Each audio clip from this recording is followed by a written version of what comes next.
You know what else is scrumptious? Our big noon kickoff game. That would be our nooner that is number 6 Oklahoma at Nebraska. The rivalry is renewed. Your man's is fired up about it. He's wearing his Oklahoma Letterman jacket for the show today. Geoff, are you as fired up about this game as I am? I am, because I want to see Nebraska with a new energy, right? Like, I think they have pieces there, but clearly it was not working. And it tells you that, obviously, when the results show that, obviously. Look, by the way, good for Clay Helton, okay? Clay Helton is the nicest human of all time. And, he just wasn't right for USC. I'm glad he got that win. I like Clay Helton, put it like that. But Nebraska needed a new energy, man. They need a new voice in the room. They need something different. And they were willing to swallow the buyout, which I think was the right thing to do. They have plenty of money. That's not a problem for them. And so I think that we don't know what Nebraska is going to be this weekend, which makes this game even more exciting. We know what Oklahoma is going to be, right? They're going to try to push the ball on offense. They play better defense, I think, and they're getting it in that direction more than they maybe ever have been. But for Nebraska, right, like, what are they going to be without Scott Frost? They could go in two directions, right? They could either fire themselves up, play over their skis, or maybe they're just not good. I mean, it's also possible that they get this burst in the first quarter and just return back to what they've been. So that, to me, is the most fascinating part of this game is what is Nebraska now without Scott Frost?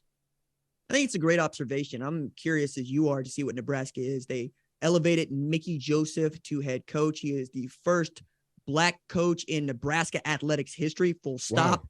As he comes into this game, which is, I'm sure, one of the biggest games of his career, as he played quarterback at Nebraska in the early 90s, not unlike his predecessor, Scott Frost, who led them to the 1997 national championship. But he also has made some changes. Like, he decided that, Mark Whipple's going to keep calling the plays. I'm going to be head coach. He elevated an offensive analyst to wide receiver coach, which is a position that he once held.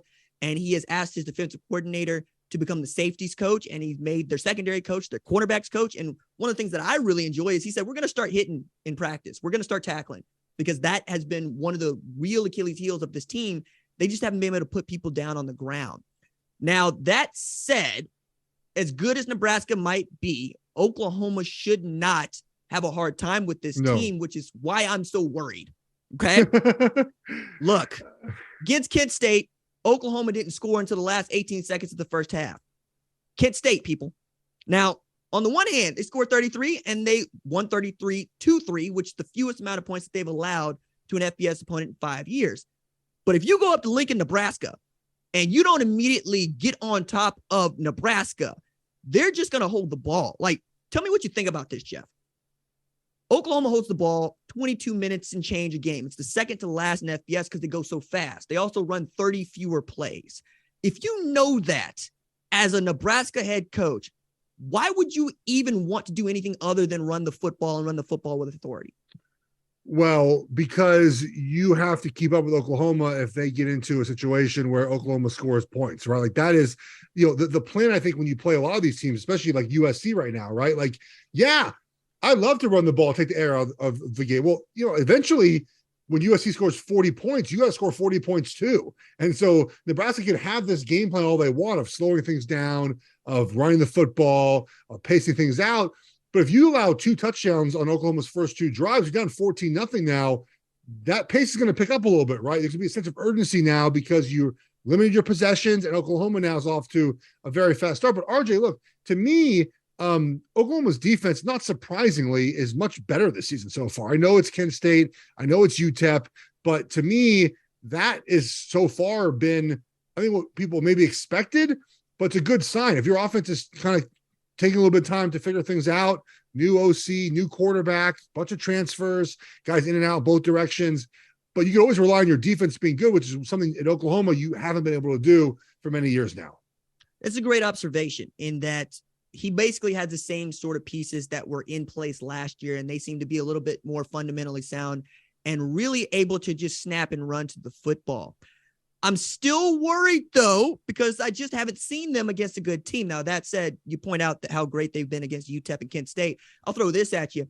Oklahoma gave up 35 to Tulane last year in one game, okay? Yeah. They've given up 16 points all season long, so I'm happy to hear that, but I would be shocked if the schooner does not cut through Nebraska like an international Agreed. harvester in a high yield cornfield. All right. Like it's just the way it's supposed to be. But I'm with you there. On top of that, I want to ask this. I know this rivalry means everything to me, and I have so many memories of what it was once like. Does this rivalry resonate with you as you're growing up in LA? No. I mean, okay. I mean, okay. I grew up a UCLA fan. I mean, it was UCLA USC. Like that was a rivalry. And even, like SC Notre Dame, right? Like those were the rivalries that that I looked at, Michigan, Ohio State.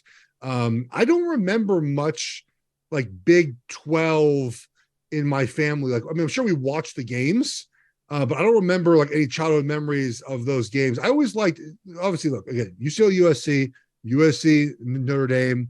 I just always liked watching games in November in the snow. Being from Los Angeles, like never seen that. I played one of those games in my 12 years of playing football. And so I loved the Big Ten in the snow. I mean, again, not the prettiest games, but it was so much fun to watch as a kid. Like I felt like that was real football in the snow outside. I don't have many memories of the Big 12 other than, UCLA beat A&M a couple times. They lost Oklahoma when I was a kid, I think, as well. They lost Oklahoma in the Rose Bowl. So a couple times we played them, but I don't remember the rivalry as being something that I know that you believe it is. Well, you're welcome for Troy Aikman, because that was a gift from Oklahoma to UCLA. Correct. Right. Yes. And on top of that, there's lots of other great OU Nebraska memories that I could pull up, but I'm excited to see what this actually looks like on Saturday. I expect it to be a sold out game. I expect it to be a great atmosphere. Thank you for watching the #1 college football show. Please remember to subscribe to the channel and like this video so that you don't miss any of the best college football coverage in America.